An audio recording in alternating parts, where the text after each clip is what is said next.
Hello, friends. Let's discuss current affairs. We begin with a question on the war in West Asia. The war in West Asia is primarily between two parties. The state of Israel and Hamas, which is a militant group in Gaza. Now, what's Gaza? Gaza is one of the two prominent, you know, um, territories of what is called Palestine. Now, there is West Bank. You see, this is Israel. Let me take you there, and this is Israel. You can see here. Well, this is West Bank. There are two entities. One is two entities that comprise Palestine. One is Gaza, the other is West Bank. Now, let me take you further on this. I'll try to use, red is a better color. Now, how big is Palestine? Palestine, my friends, comprises something like 5,500, you could say West Bank comprises 5,655 square kilometers. Easy to remember if it's 5656. Remember that way, 5656 square kilometers. Gaza is 365. So this is Gaza. Okay, this is West Bank. Now, the thing here is that it comes to it for a total. If my math is bad, but I think this is a number. Okay, so from here we could look at the population. The population is about 55 lakh. Nearly half of this population is in Gaza. Gaza, my friends, is one of the most densely populated places on the planet. Now, you see this Israel here, it is about 20,770 square kilometers. Why I am sharing these numbers is to give you an idea of how a small country could come to dominate, the narrative in the world. Yeah, the population is about 1 crore. 1 crore. 73% would be Jews, Jews. Now let's look at this. They have this historical thing going between Hamas, which controls historically is for a long time has controlled Gaza, and West Bank, which is controlled by what is called the Palestinian Authority, PA, Palestinian Authority. Okay, now Gaza, while it's controlled by Hamas, remember one thing, my friends, Hamas is a proscribed, listed terrorist organization. The US, a lot of countries in Europe have listed Hamas as a terrorist organization. They control Gaza. Now, the story goes like that. I'm talking of the recent past. So these are the basic facts here. Okay. So let me clear this and then bring to you the story behind the entire thing. My friends, the story goes like this, that on 7th October 2025, okay, sorry, I'm so sorry, this is 2023, not this year, this will be 23. So 23. I think yellow is a better color because we are not writing on anything on the map, basically. Now, on this day, Hamas attacked, Israel. What is a bone of contention? Hamas says that Israel has no right to exist. Hamas does not recognize the state of Israel's, right to exist. So I'm going to spend about 7 to 10 minutes on this, and then we will discuss the other questions. Okay, like past we had discussed the Korean crisis, we had discussed the Ukraine crisis, and of course a bit about the economy, global economy. Let's focus a bit here on on the war in Gaza as well. Now, Hamas says that Israel has no right to exist because Hamas has accused Israel of occupying the Palestinian territory. But for one thing, my friends, remember one thing, that historically this has been a part of what is called the Ottoman Empire, which was controlled from Turkey, today's Turkey. Okay, and this is where two major religions are born, is Christianity and Judaism. Jews practice the religion of Judaism. Okay, so you have Jerusalem, you have Nazareth, Bethlehem, which are holy to both Christianity and central to the faiths of Christianity and Judaism. Islam was born down south in the Kingdom of Saudi Arabia, but in what you call Jerusalem, there is a shrine called the Al-Aqsa Mosque, which is said to be the third holiest Islamic site. The first two being Mecca and Medina. Okay, Now, I'll not get into dispute as to what, I will not take sides, because our job as my, as your teacher, my job is to be objective. I'll make sure that I don't take sides, because I never take sides, you know. But it's important to realize one thing, that Hamas says Israel has no right to exist. Okay, Israel came into existence in 1948. I'll not go deeper into the story, like, what exactly happened before that. But remember one thing, this in 1948, in 1948, Gaza, there was Israel and Palestine went to war. Israel and Palestine went to war, and Gaza was occupied by Egypt. This entire thing was a part of, Gaza went to Egypt. Okay, remember this, between 1948 and 1967. Okay, this West Bank was occupied by Jordan. Now, this is the same years, that is 1948 to 1967. Okay, so when Israel came about in 1948, the Muslim alliance, nation of Muslim nations, they attacked Israel, and in the ensuing war, Israel defeated all the Muslim nations and took away the territories belonging to then Palestine. Okay, so they took they took this territory here, this particular part. There are some parts here that are occupied by, taken away by Israel. Okay, so 60% of Israeli territory today has come from, from Palestine, after defeated them in the war in 1948. So, but this West Bank was taken by Jordan in 48, and Egypt took Gaza. Remember one more thing, that there was a war in 1967, and in this war, Israel defeated the Muslim countries again, an alliance of Muslim countries. So Gaza came to be occupied by Israel. West Bank came to be occupied by Israel. Now, if Egypt had, if Israel had not occupied Gaza in 1967, there would not have been any Hamas, because Egypt would not have allowed the existence of any terrorist group or any militant group on its soil. Is how you should look at things. Okay, so I think somewhere down the line there was a blunder made by Israel of having defeated Egypt. They took Gaza. Otherwise, it would have remained part of Egypt, and there would not have been anything like what people today talk about. Yeah. So this is the story, and on this day, about 1,200 Israelis were killed. 255 people were taken hostages. 2 Israelis were taken hostages. Israelis and foreigners like Nepalis, Thais, and all were taken foreigners. And what happened was that since then there has been a war between the state of Israel and Hamas. How big is Gaza? I told you 365 square kilometers. But and one more thing, if you take the Gaza like this, okay, this is between 6 to 12 kilometer wide, depending on where you are in Gaza. Here it is 12 kilometers, here it is 6 kilometers. Okay, and it is about 41 kilometer long. That's it. That's Gaza. So nearly the entire thing today is under Israeli occupation. Entire thing. 68,000 Gazans have died. 68,000.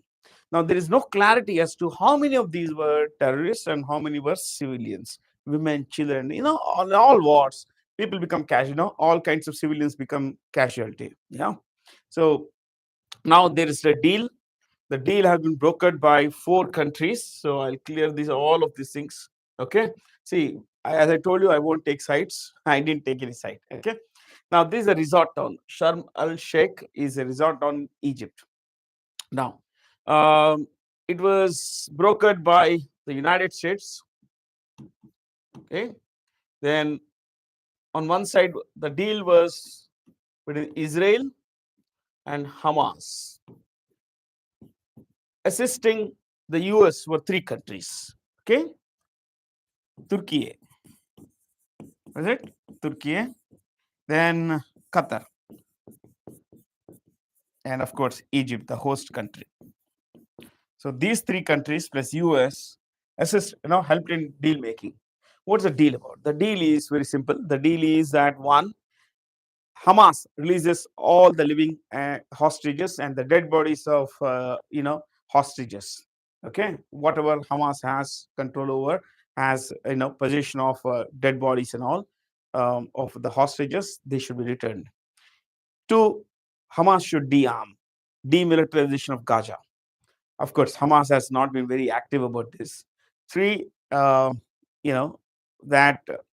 there must be what do you call reform in Palestinian Authority. So corrupt elements and all this thing should go away. Four, there will be a transitional governance in Gaza. There is no clarity as to who would head this and all, but there is some proposal about this. And of course, there will be Palestinian prisoner exchange. Release of prisoners in Palestinian prisoners in Israeli jails. 2,000 Palestinian prisoners will be released from Israeli jails. Okay. Now, of course, these are all subject to conditions. So if the ceasefire holds, things will work. Otherwise, they will go back to what they were in the recent past. That's fighting, basically. So that's a story, my friends. See, all kinds of peace deals work only if all the parties involved have a stake, a vital stake in the continuation of peace. Hamas does not believe in that. Hamas says that on one side, Hamas says that we will not disarm. Okay. To the the Israeli government led by Prime Minister Netanyahu, Benjamin Netanyahu, he says Hamas should disarm. Otherwise, we will bomb. We will make sure that Hamas is destroyed, which in the bargain would kill civilians, my friends. Unfortunately, that's the story. Yeah, that's the state of affairs. I hope you got some stuff here. Yeah, if you would want more of these things, you could always leave comments, and can take you could tell us a little more as to what you want in our video talks. Okay, I guess that's about it, my friends. We'll come back to this part of the world in a while. By the way, you see this here, Golan Heights. This was taken by Israel in 1967 war. In the 1967 war, it belongs to Syria, an anti-Israel country, but Israel defeated Syria, Jordan, Egypt, and took that area belonging to Syria. That's how it is.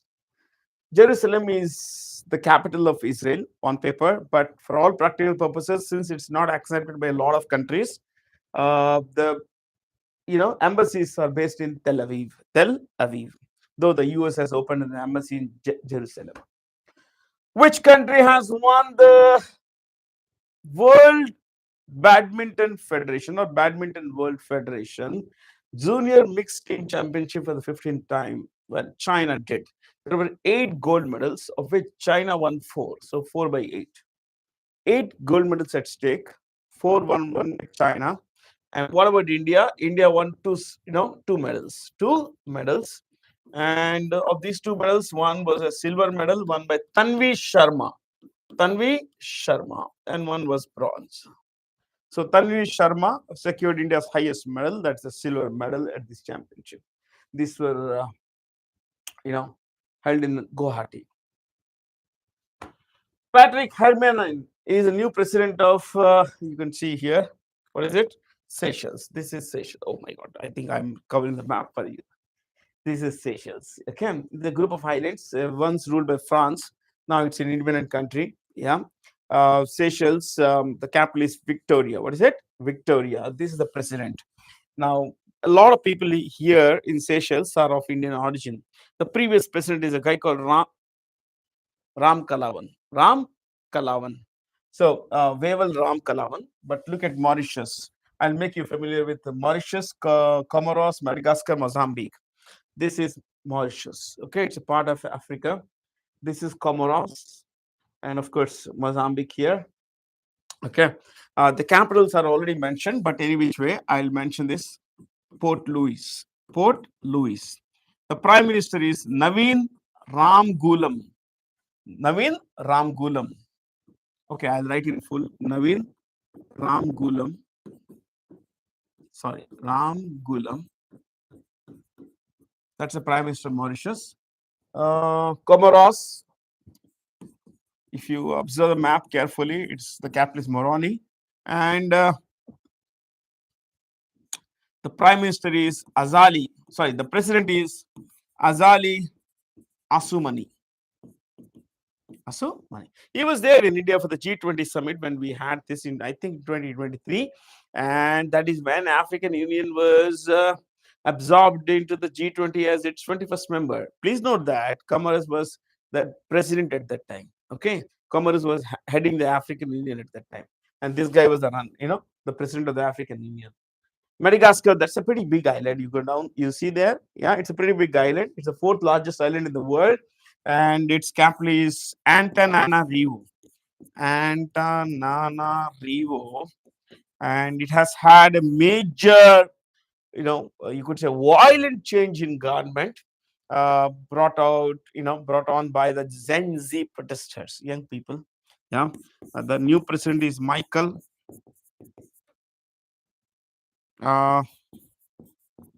Slightly tough name to pronounce also, but this is the right spelling. Okay, R-I-N-A, R-I-N-A. Randrian Rina, Michael Randrian Rina. Madagascar, remember, is the world's largest producer of vanilla. Okay, Mozambique. This is Mozambique, and the capital is down south here, Maputo. Maputo, Maputo, and the president is a guy called Daniel Chapo. Daniel Chapo. Those of you not greatly familiar with the spelling of the capital, Maputo. That's the capital. Okay, I guess we covered pretty much, all the choices. India will buy missiles worth 468 US dollars from the UK. Now these missiles would be called LMM, lightweight multi-role missile systems. What is it? Lightweight multi-role missile systems. Now these systems, my friends, these missiles are also called Martlet.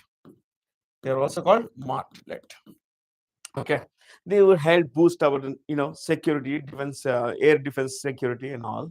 So that's the idea. The Prime Minister of UK was in India, Keir Starmer. What's the name of the British Prime Minister? Keir Starmer. Okay, so Keir Starmer. And what are the choices there? Israel, we know Benjamin Netanyahu. France has president, the ruling, I'm talking of the head of the government, president, Emmanuel Macron. Emmanuel Macron.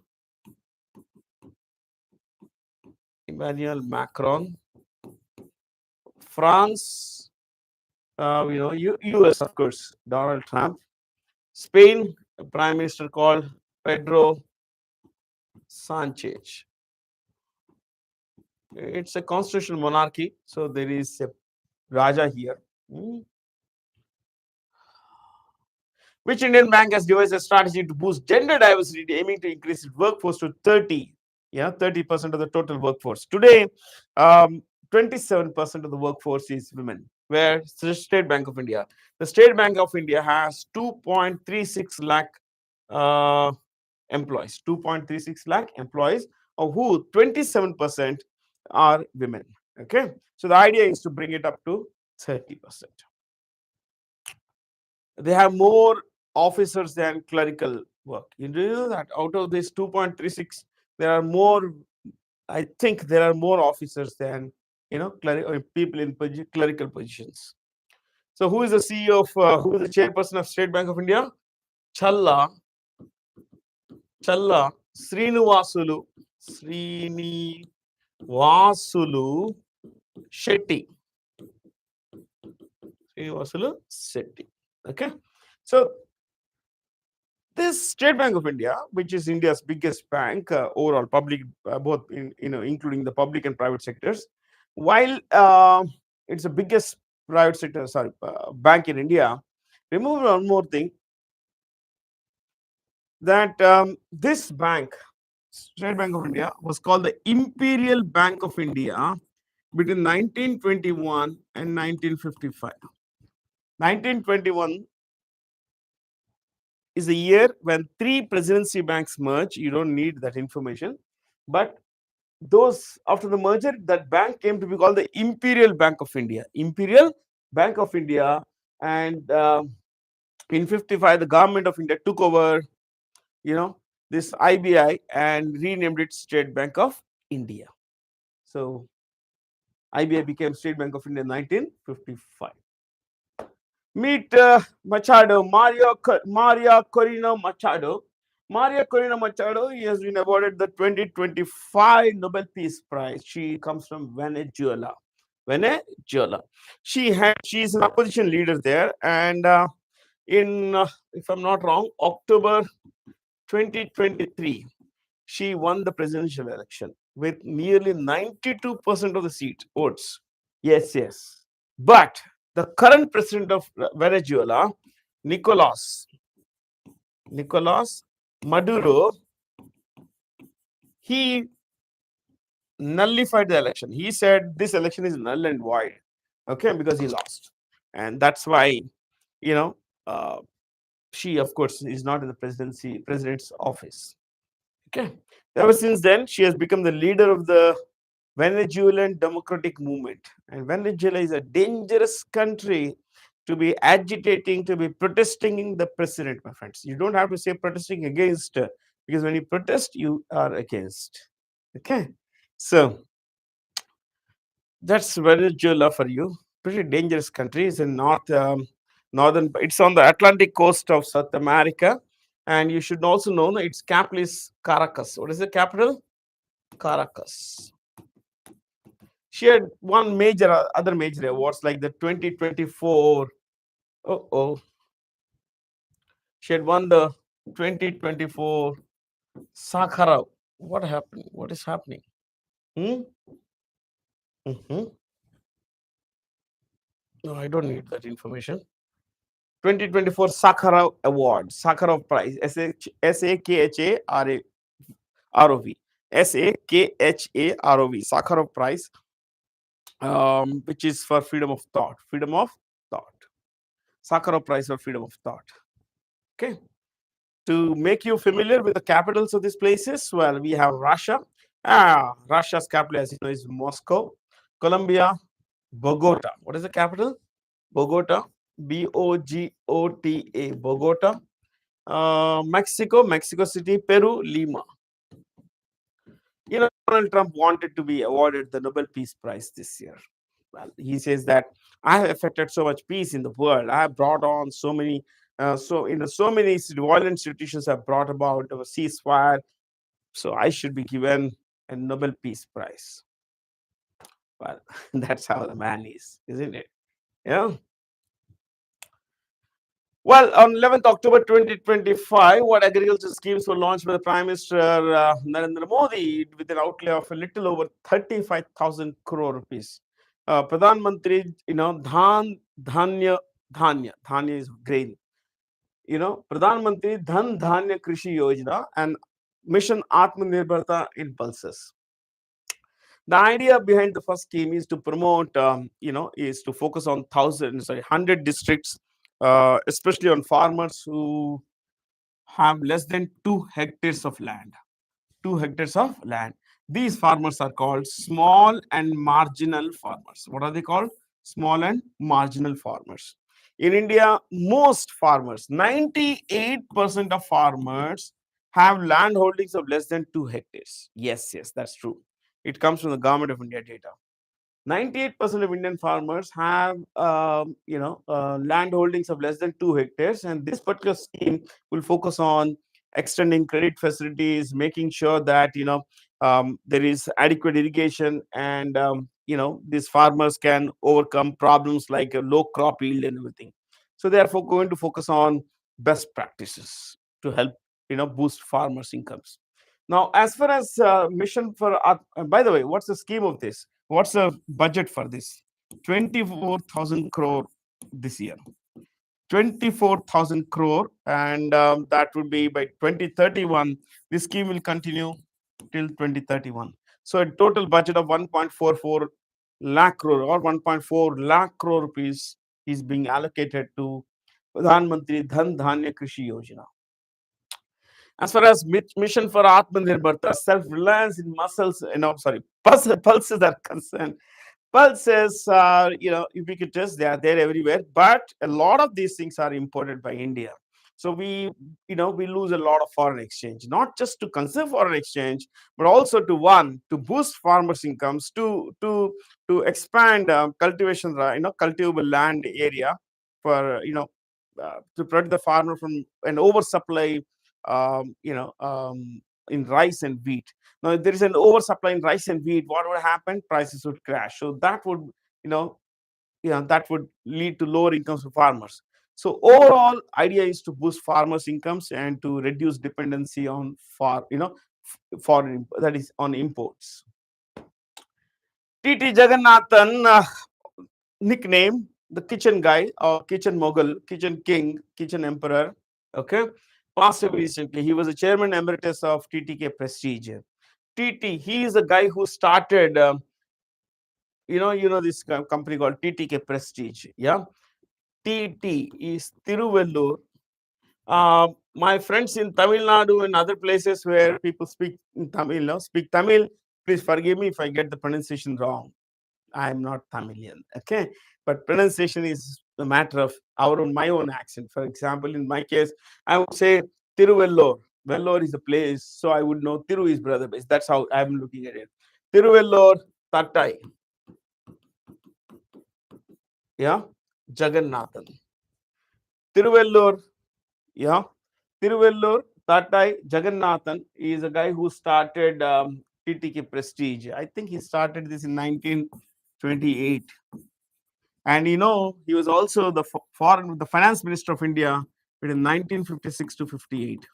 Between 1956 and 58, he was the finance minister of India. He again became a central minister in 64. What happens? What's happening, man? In 64 to 66. But then I think because the previous time, around this time, he had to resign because of his involvement in a scam, which is also called the Mundra scam, the biggest scam in that time, that had hit national politics. He resigned, and of course, later he came back, but he was more of a minister without portfolio. Yeah. So that's the idea, my friends. And current chairperson of TTK Prestige is T.T. Raghunathan. I think its name is Raghunathan. Yeah, T.T. Raghunathan. World Mental Health Day is observed on October 10th to boost awareness of mental health and all. This is an epidemic, my friends. Today, because of pressures, financial, from lifestyle pressures, academic pressures, financial pressures, all kinds of things are pushing people towards depression, towards nervous breakdowns and all. So to boost what is happening, yeah, I was like worried what happened. To boost, worried, I was talking about mental health actually. To boost mental health, a particular day has been allocated to raise awareness among people. It's okay to seek help. It's okay to feel down in the dumps, but it's important that we address the issue. Yeah, we talk through the thing basically. So October 10th is the day.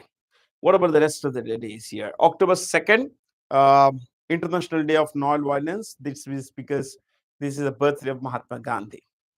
11th October, International Day of the Girl Child. International Day of the Girl Child. October 16th, World Food Day.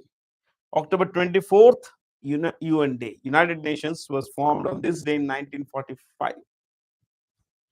Who was appointed as India's first ever mental health ambassador for by the Union Ministry of Health and Family Welfare?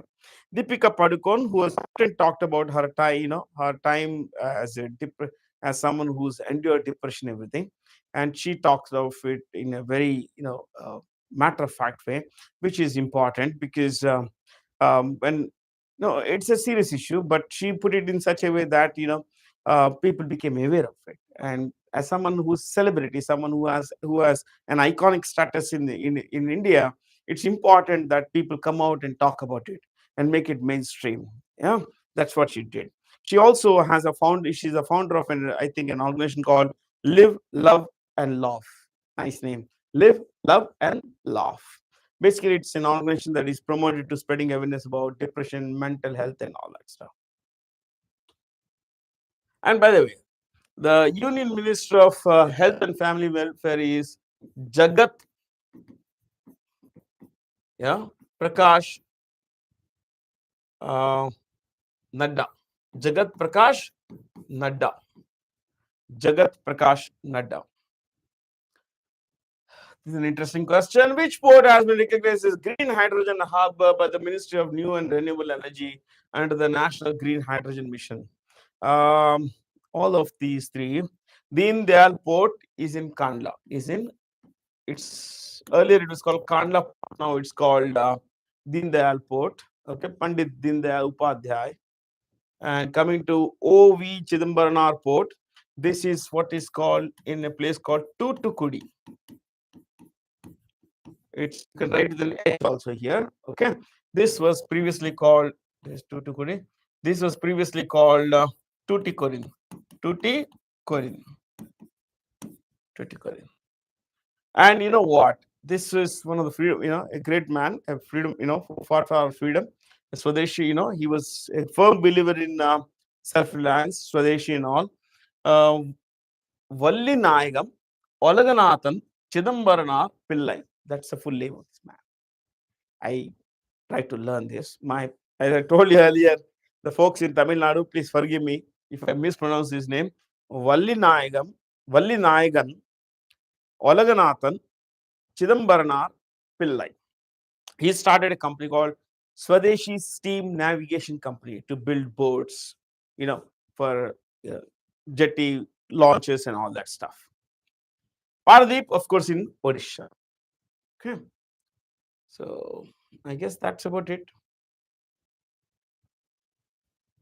Which country has become the newest state member of the International Union for Conservation of Nature? Okay. It's Armenia. And this organization, IUCN, is headquartered in a place called Gland in Switzerland. Gland in Switzerland. The town of Gland in Switzerland. It's headed by a person from the United Arab Emirates, Razan Al Mubarak. She is from the UAE, United Arab Emirates. Razan Al Mubarak. She is the Secretary General.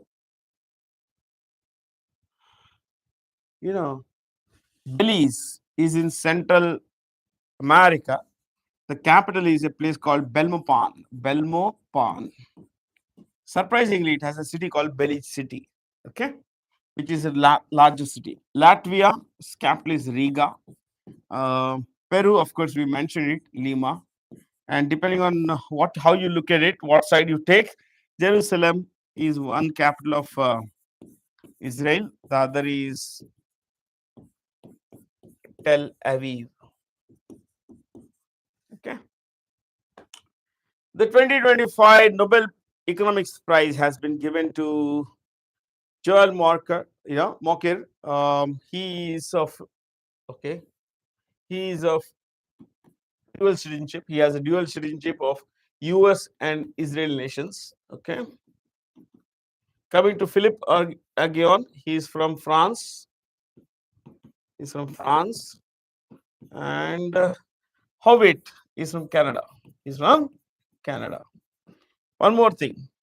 Mokyr, I've read his story. Pretty interesting story, actually. Yeah. He been awarded for talking of the prerequisites, how a certain groundwork is important to be laid to ensure that there is sustained economic growth. Okay. So he talked about how the old technology is replaced by new technology, and those countries that manage this transition from old technology to new technology grow. Only those countries that manage this transition grow. Now, Aguillon and Howitt were talked of, were awarded for creative destruction, for their idea that when new technology goes away, new technology makes way. Old technology makes way for new one.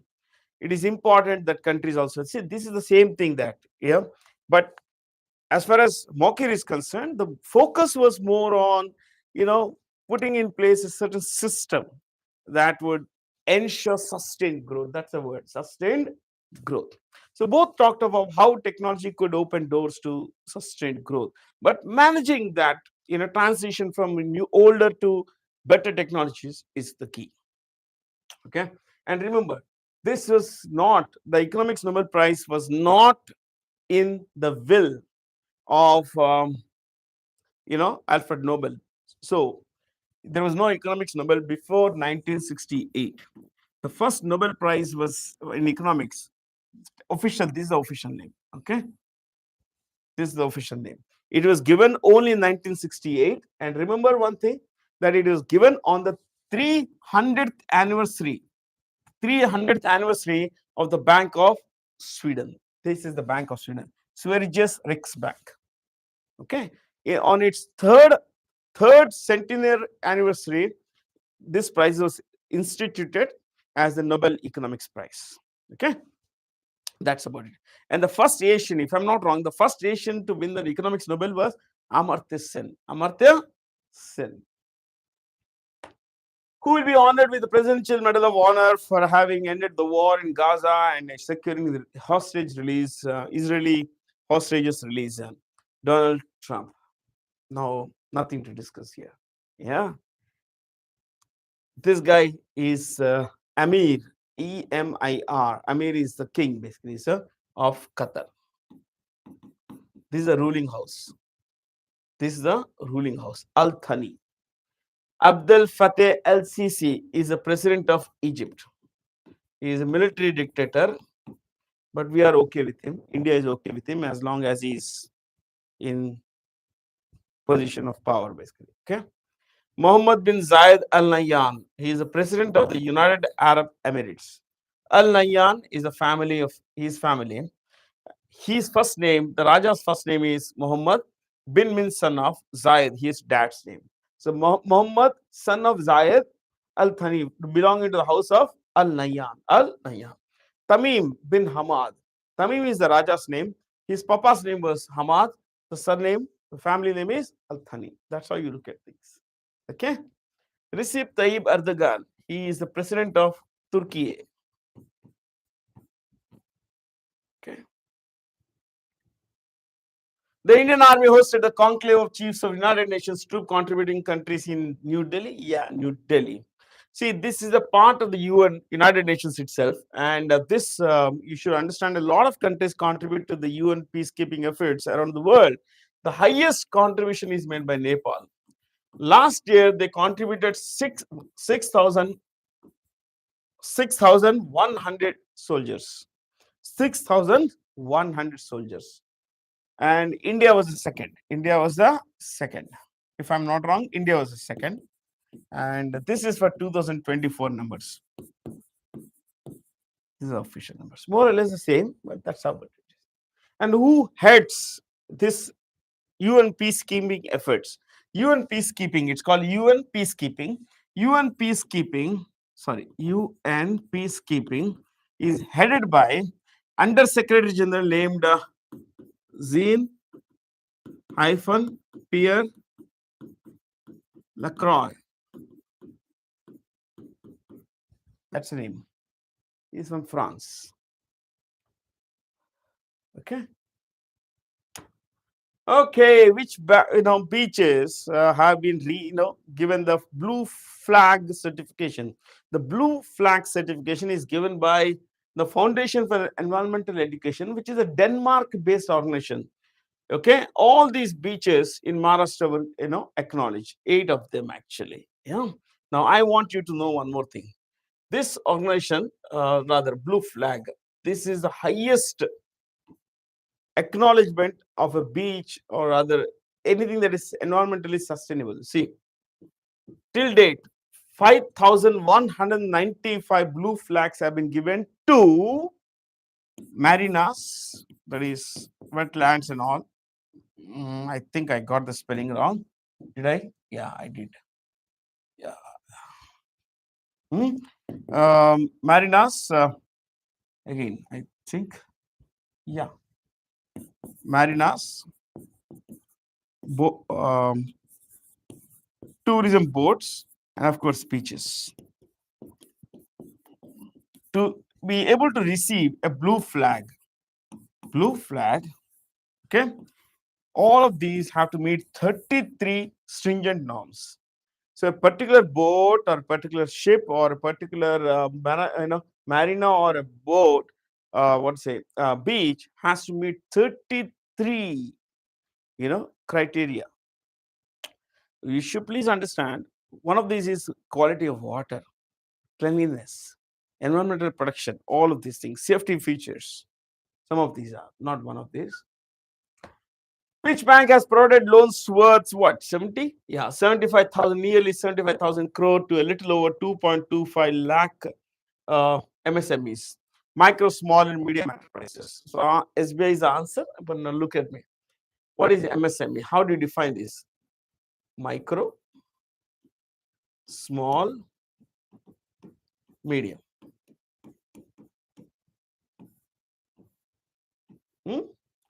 So the government of India defines a particular, business entity to be either a micro or a small or a medium or a major one, but we will not focus on the major one in two ways. One, it looks at investment in plant and machinery. Investment in plant and machinery. Plant and machinery. To turnover. So a business entity would be called a micro one if the investment is 2.5 crore. 2.5 crore. So all of these, okay. All figures in rupees crore, please. Rupees crore. 2.5 crore and the turnover is 10 crore. Small, this is 25 crore and this is 100 crore. Okay. Coming to this, it is 125 crore and this is 500 crore. It's easy to remember. I'll tell you how. How do you remember this? You remember this first thing. Okay, 2.5 to 2.5 and 10. You multiply this by 10 times. Here it's 5 times. Both. 10 times 2.5, 25. 5 times, 125. 10. My math is bad, but I think I got the numbers right. Yeah, that's how these numbers are. So if you own a business unit, an industrial unit, where you have invested about 100 crores, 125 crores, or you invested 100 crores, you would have a medium enterprise. You would have a medium enterprise. Okay. And the minister for MSMEs is Jitin Ram Majhi. Jitin Ram Majhi.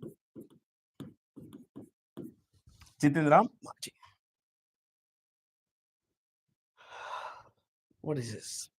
Global Finance Magazine has named DBS Singapore as Asia's safest bank. In fact, it's one of the safest banks in the world. I mentioned this in the past also. I'll not focus on time on this, any time on this. The CEO is, his name was mentioned last week also, Tan Su Shan. Okay. See, for 17th consecutive year, it has been rated as the safest bank in Asia. So it's got to be one of the safest in the world, my friends. Okay. Anything else? Not much actually. Earlier, DBS was called Development Bank of Singapore. Now it's called DBS. That's the short name and that's the accepted name. Oh. Which one name? Which team won? It should be which team, won the first ever Archery Premier League 2025. It's a good thing that a lot of offshoots like from cricket, IPL have come for ISL, Indian Super League, then of course Kho, then Kabaddi, and of course now archery has come. Yeah, it's always a nice thing to see all these things. Yeah, all kinds of offshoots that are positive. Rajputana Royals won the archery cup, and of course the runners-up were Prithviraj Yodhas. Okay, not much to discuss here anyway. There were 6 teams and 5 are mentioned here. According to the World Health Organization, which country has become the first in the world to achieve the triple elimination of mother-to-child transmission of hepatitis B, HIV, which is human immunovirus, and syphilis. Now, these two are virus. They spread across. They are virus induced, and this is bacteria. Bacteria-induced disease. Syphilis is a sexually transmitted disease. Okay, and coming to hepatitis B, it impacts the liver. HIV, immune system, overall immune system.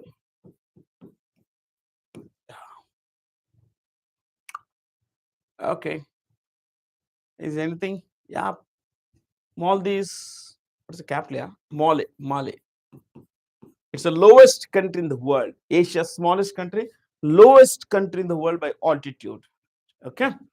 And I think it is the smallest country in Asia by area, if I'm not wrong, 298 square kilometers. I could be wrong there. Yeah. But it's the lowest country by altitude. Okay. Just one more thing. Sri Lanka and Malaysia have two capitals. I did not think about this, but let me tell you. Sri Lanka has a capital called Colombo. And Sri Lanka has another capital called Sri Jayawardhane Pure Kotte.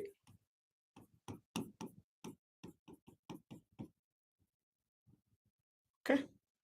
Malaysia, it has two capitals. One is, of course, Kuala Lumpur. You all know the name.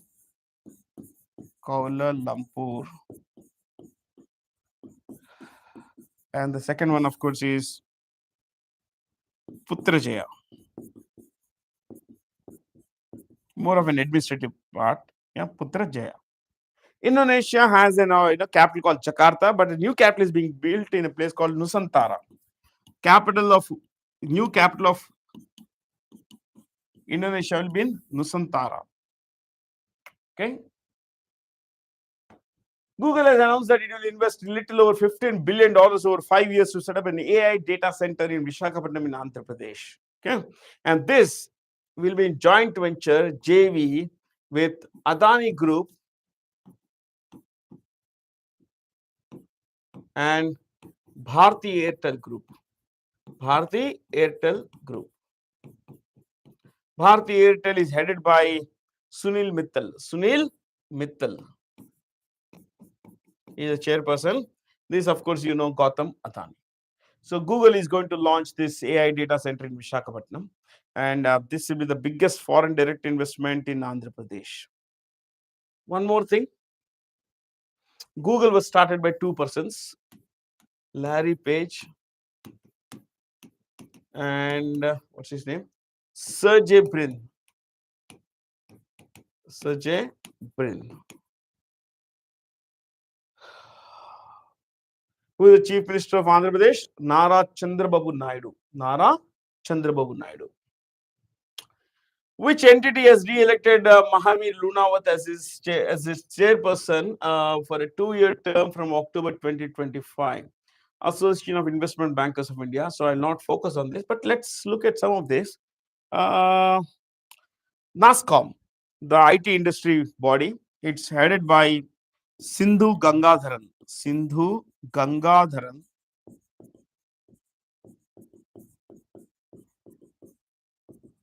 Sindhu Gangadharan is chairman of SAP India Labs. SAP Labs India. SAP. Systems Applications Processes. Labs India. Confederation of Indian Industries headed by Rajiv Memani. Rajiv Memani, my friends, is CEO of Ernst and Young. Ernst and Young. I think that's enough, my friends, isn't it? FICCI is headed by Harshvardhan Agarwal. Harshvardhan Agarwal. Harshvardhan Agarwal. He is the MD of what is that? Imami. ASSOCHAM is headed by Nirmal Minda. Nirmal Minda. He is the chairperson of UNO Minda. UNO Minda.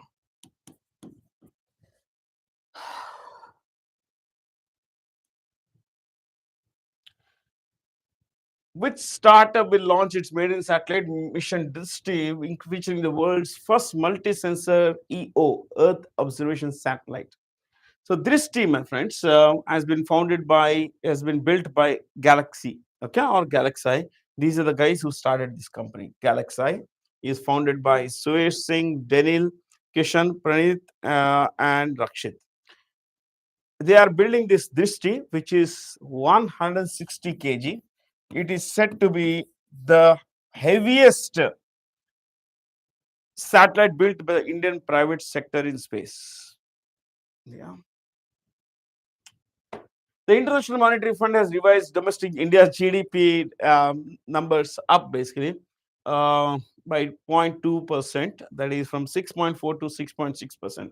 But as I told you, my friends, all these numbers are subject to revisions. They go up and down and all. So these numbers have been revised despite the Trump tariffs. Yeah, despite the Trump tariffs, despite the uncertainty regarding the oil supply and everything. So there is a lot of things that are going well for India, my friends. Yeah, that's about it. Because see, as I told you in the past as well, growth numbers are subject to a lot of whims, lot of variables. Okay, international situation, international political situation, international and the economic situation, then energy supply, political situation at home, at the central level across India. Elections could change a lot of things in India. And of course, there are a couple of more things like the corporate sector, general confidence of people, climate change is another thing, massive floods, massive droughts, all of these things. Yeah. That's all from me, Bharat C. Jain. Have a lot of fun. Thank you for being here. As I said, if you have anything for us to discuss, you want me to discuss something, international issues and national issues, something in economics, please leave that in the comments. I'll share that with you in the subsequent sessions. Thank you for being here. Have a lot of fun. Thank you.